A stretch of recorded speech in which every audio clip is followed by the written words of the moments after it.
Hello guys, what's up? How are you all? So we were discussing SSC CGL 2020 Tier 1 के maths के question को and we have discussed from question number 1 to question number 20 and today we will discuss from the question number 21. So let us start without any delay. Question number 21 is saying if the value of plus is minus, minus is plus, multiplication means division and division means multiplication, then the value of this function. Okay.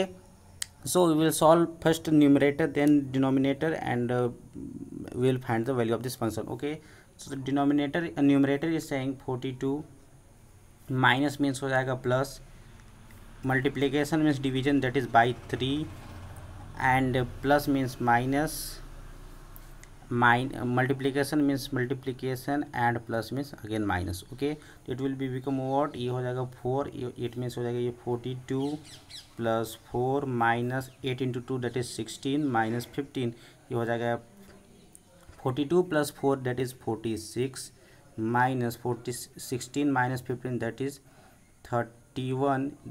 This will be equal to 15. So the value of numerator is 15. So let us solve the now denominator.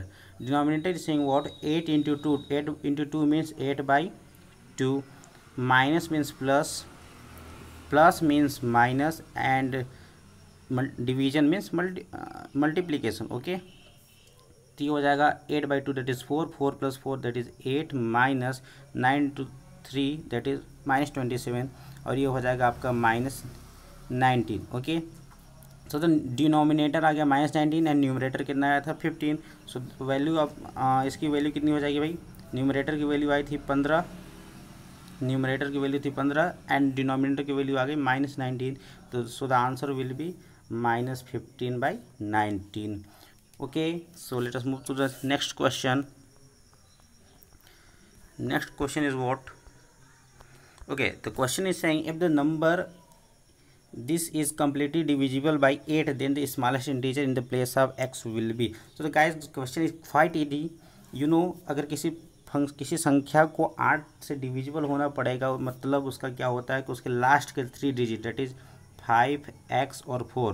कोई भी संख्या 8 से divisible तभी होता है जब उसके last के 3 डिजिट, यानी कि इसमें क्या है 5 है, x है और 4 है, वो 8 से डिविजिबल हो जाए. किससे डिविजिबल हो जाए, 8 से डिविजिबल हो जाए. ठीक है, फिर बोल रहा है then the value of smallest integer. ध्यान रखना किसकी वैल्यू बोल रहा है, स्मॉलेस्ट इंटीजर. भाई स्मॉलेस्ट इंटीजर क्या होती है, अगर पॉजिटिव में रखे अगर संख्या तो स्मॉलेस्ट इंटीजर क्या होती है 0, फिर क्या होती है 1 2 3. तो हमसे बोल रहा है स्मॉलेस्ट इंटीजर, तो क्यों ना हम 0 से ही ट्राई करते हैं. ठीक है भाई, तो x की वैल्यू अगर हम 0 रखें क्योंकि स्मॉलेस्ट इंटीजर वो कौन सा है, वही है, तो क्या हो जाएगा 5, x की वैल्यू रख देते हैं हम 0, 4 बाई में 8. अगर इसको डिवाइड करते हैं, अगर ये डिवीजन कम्प्लीटली डिवाइड हो जाता है तो the value of x will be 0 because this is the only smallest integer. तो अगर फिर डिवाइड करें तो ये हो जाएगा 8 इंटू 6 दैट इज 48 2. यस, यानी कि ये 63 टाइम्स में कट जाएगा, यानी कि so the correct answer of the x is 0 because 0 is the smallest integer. We can put also we can check also 1 2 3 but 1 2 3 will be greater than 0. एक से ज़्यादा हो 0 से ज़्यादा हो जाएगा, इसलिए हम आगे नहीं बढ़ेंगे क्योंकि हमसे छोटा, हमसे क्या पूछा है अभी, हमसे बोला है छोटा स्मॉलेस्ट इंटीजर पूछा है. ठीक है, so the answer will be 0. Okay, now move to the next question. Question number 23. Question number 23 बोल रहा है कि 4300 रुपये जो है हो जाता है 46 से 44 इन 2 साल में एक सिंपल ब्याज पे. ठीक है, सिंपल इंटरेस्ट पर इतना हो जाता है. ठीक है, फिर बोल रहा है find the principal amount that will become इतना in 5 years at the same rate of interest. Okay, same rate of interest बोल रहा है, क्या बोल रहा है, सेम रेट ऑफ इंटरेस्ट बोल रहा है, सेम रेट ऑफ इंटरेस्ट बोल रहा है. सेम रेट ऑफ इंटरेस्ट मतलब कि जो इंटरेस्ट रेट इसमें लगी होगी वही इंटरेस्ट रेट से इसको सॉल्व करनी है. ठीक है, तो इंटरेस्ट रेट इसमें निकालते हैं. 4300 रुपया जो है वो कितना हो जाता है 4644. ओके, 4300 कितना हो जाता है 4644. इट मीन्स हमें इंटरेस्ट कितने मिली होगी भाई 4644 minus 4300 that will be equal to 344. It means 344 is our interest. और किसका इंटरेस्ट है 4300 रुपये का, कितने टाइम में 2 साल में. तो we know the formula of simple interest, we know the formula of simple interest. What is the formula of simple interest, simple interest that is 344 जो है वो किसके बराबर होता है, जो प्रिंसिपल है अपना, प्रिंसिपल यानी मूलधन जो था अपना 4300 इंटू मूलधन इंटू क्या होता है रेट मान लो भाई, रेट वही हमको निकालनी है और समय कितना लगा 2 साल, ठीक है, बाई में 100, अगर इसको डिवाइड कर दिया जाए तो ये हो जाएगा 172, और अगर 43 से आप इसको डिवाइड कर दोगे तो ये 4 टाइम्स में चला जाएगा, तो कितना हो जाएगा, आर की वैल्यू कितनी आ गई 4%। So the interest rate is 4%। Okay, तो इंटरेस्ट रेट 4% है, और इसी इंटरेस्ट रेट पे जो दूसरी अमाउंट है वो कितनी हो जाती है, इसी इंटरेस्ट रेट पे ये जो अमाउंट है, ये जो मान लो कोई अमाउंट है वो कितनी हो जाती है 10,104 रुपये हो जाती है, कितनी 5 साल में, तो वो हमें वो अमाउंट निकालनी हो, क्या निकालनी है, वो अमाउंट निकालनी है, ठीक है भाई। तो क्या बोल रहा है यार, चलो फिर से कर लेते हैं। तो मान लो कि यार वो अमाउंट कितनी है, x रुपये है, ठीक है, और x रुपये में उसका 5 साल के बाद उसका सिंपल इंटरेस्ट दैट इज साधारण ब्याज कितना हो जाएगा, 4% की दर से 5 साल के बाद कितना हो जाएगा, इतना हो जाएगा, ठीक है। ओके, अगर इसको सॉल्व कर दोगे तो हो जाएगा 5 यानी ये हो जाएगा 6x/5 is equal to 10,104। Okay, और इसको आप सॉल्व कर दोगे तो x की वैल्यू जो भी आ जाएगी, x की वैल्यू कितनी आ जाएगी, x की वैल्यू आ जाएगी आपकी 8420। ओके, तो क्वेश्चन वाज क्वाइट इजी, बस we need to find what was the interest rate by the first condition हमने इंटरेस्ट रेट निकाल लिया, और दूसरे कंडीशन में हमने रख दिया कि भाई 4 से 5 साल के बाद उसी इंटरेस्ट रेट पे कोई अमाउंट x है वो कितनी हो जाती है, 10,104 के इज इक्वल टू हो जाती है। So let us move to the question number 24। Question number 24 is saying that the ABC are 3 points on a circle. Okay भाई, एक ABC एक सर्कल पे 3 पॉइंट्स हैं कि इस प्रकार हैं कि जो कॉर्ड मतलब होता है भाई जीवा, ठीक है, जीवा AB और AC सेंटर पे बनाते हैं 110 डिग्री और 130 डिग्री का angle, then the value of angle BAC। So let us first draw, then we will see what is the angle BAC. Okay, so first let us draw the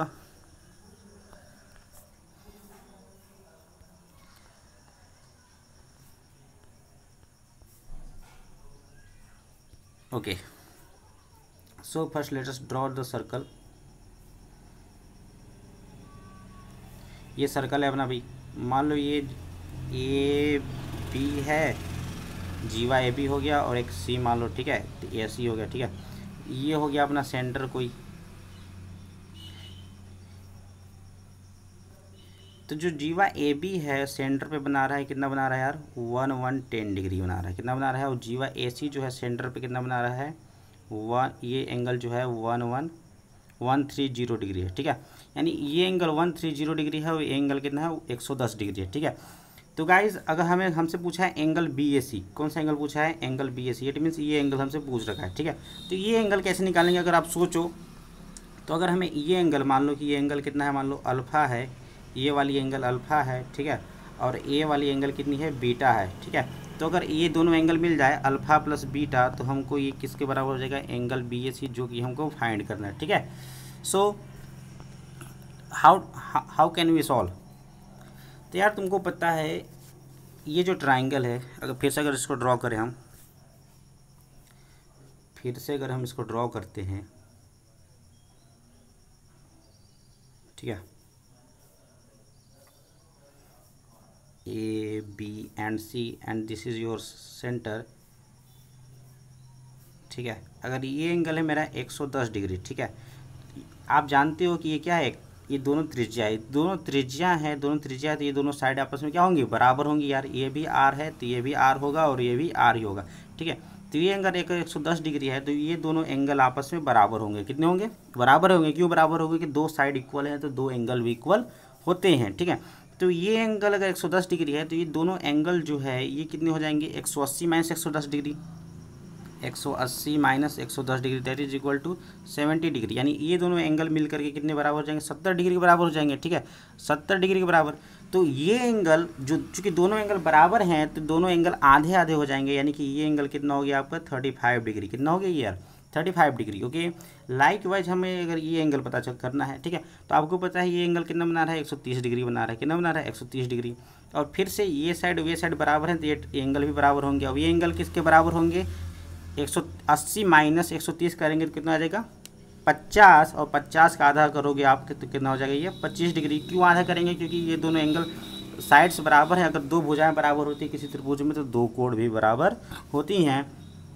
तो ये 130 था तो पूरा 180 में से माइनस करेंगे तो पूरा 50 आ जाएगा, और ये दोनों एंगल मिल करके 50 बनाएंगे तो एक एंगल मिल करके कितना बनेगा 25 बनाएगा। और इसका वैल्यू हो गया 25, इसकी वैल्यू हो गई 25, इसका वैल्यू हो गया 35, तो टोटल एंगल कितना हो जाएगा 25 plus 35 that is equal to 60 degree. So the answer will be what, answer will be 60 degree. Okay, answer is 60 degree. Now come to the question number 25, that is the last question of this series. So question number 25 is the question of time and work type का सवाल है जो कि very easy question है। क्या बोल रहा है यार कि A B C can individually complete a piece of work in 24, 15 and 12 days respectively. ठीक है भाई, कि ए जो है एक काम को 24 दिन में करता है, बी उसी काम को 15 दिन में करता है, और सी जो है 12 दिन में करता है। ठीक है यार, बताओ एक बात बताओ मेरे को,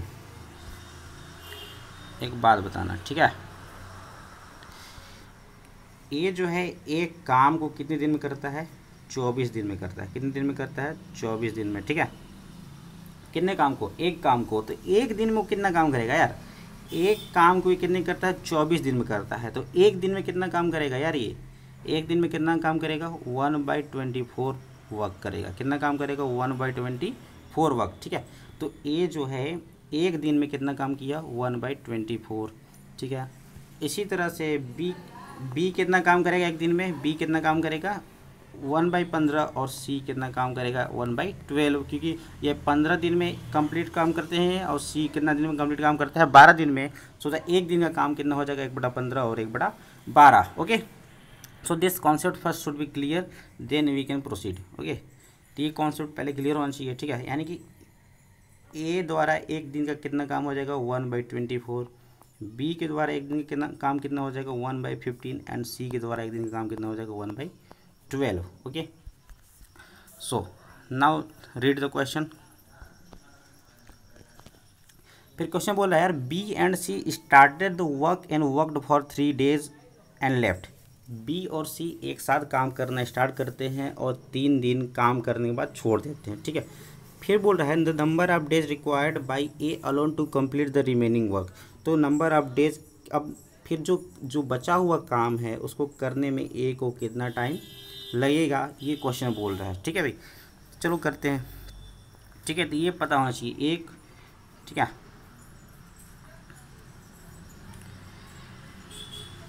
ओके, तो क्वेश्चन बोल रहा है कि बी एंड सी ने कितना दिन तक काम किया। चलो भाई, बी ने कितना दिन तक काम किया, एक दिन में काम करता कितना काम करेगा 1/15, तो उसने 3 दिन तक काम किया तो 1/15 × 3। इसी तरह से सी ने भी 3 दिन तक काम किया तो एक दिन का काम उसका कितना 1/12, और किसने कितना दिन तक काम किया 13 दिन तक। ठीक है, 3 दिन तक। ओके, अब मेरे से बोल रहा है कि भाई जो शेष काम है, जो बचा हुआ काम है उसको करने में ए को कितना दिन लगेगा। तो भाई एक दिन का ए का काम कितना है बताओ मेरे को, एक दिन का ए का काम कितना है 1/24। तो मान लो कि यार उसको कितना टाइम लगेगा x दिन और लगेगा, और ये सभी तीनों मिलकर के कितने काम को कंप्लीट करेंगे, एक काम को कंप्लीट करेंगे। ठीक है, कितने काम को कंप्लीट करेंगे, एक काम कंप्लीट करेंगे। ठीक है, आई एम गाइज एक बात ध्यान रखना, मैं इसमें इस टाइप के सवालों में किसी भी सवाल में शॉर्ट ट्रिक यूज़ नहीं कर रहा। शॉर्ट ट्रिक मैं जानकर यूज़ नहीं कर रहा, क्योंकि शॉर्ट ट्रिक जो होते हैं वो कहीं कहीं काम आते हैं, कहीं कहीं काम नहीं आते हैं। सो हो सकता है गाइज आप फंस सकते हैं, इसलिए मैं प्रॉपर वे बता रहा हूँ। ठीक है, टाइम इसलिए लग रहा है क्योंकि आपको समझा रहा हूँ। ठीक है, but don't worry, I am delivering you a proper method. Okay, so फिर क्या हो जाएगा यार 1/15, यानी कि बी 3 दिन काम किया, सी 3 दिन काम किया। मान लो कि जो बचा हुआ काम है वो एक्स दिन ए जो है x दिन में करेगा, और टोटल मिला करके ये तीनों मिलकर कितने काम कंप्लीट करेंगे, एक काम को कंप्लीट करेंगे। ठीक है, इसको सॉल्व कर लेते हैं। तो कितना हो जाएगा ये 1/5, ये कितना हो जाएगा 1/4, प्लस ये कितना हो जाएगा x/24। ओके, तो कितना हो गया 1/5 प्लस 1/4 प्लस x/24। अब ये तीनों मिलकर के कितने काम को कंप्लीट करते हैं भाई, एक काम को कंप्लीट करते हैं, यानी कि x/24 is equal to how much, 1/5 minus 1/4, और ये क्या हो जाएगा, x/24 इज इक्वल टू, ये हो जाएगा 20, ये हो जाएगा 20 minus 4 minus 5, that is equal to 20 minus 4 minus 5 is equal to हो जाएगा 11/20. Okay, if we divide it by 4 then it will be 6, it will be 5, and it will be 66/5. So the value of x will be what, value of x will be 66/5 or 13, and you can write 13 and 1/5. So the answer will be 13 and 1/5 days x लेगा, कितना days लगेगा, 13 and 1/5 days लेगा to complete the whole work. Okay, so the guys, today we completed our whole series of question SSC CGL 2020 tier 1 के maths के question को. So I hope you have enjoyed, and guys, one request from my side, please subscribe my channel and please share it. Thank you very much.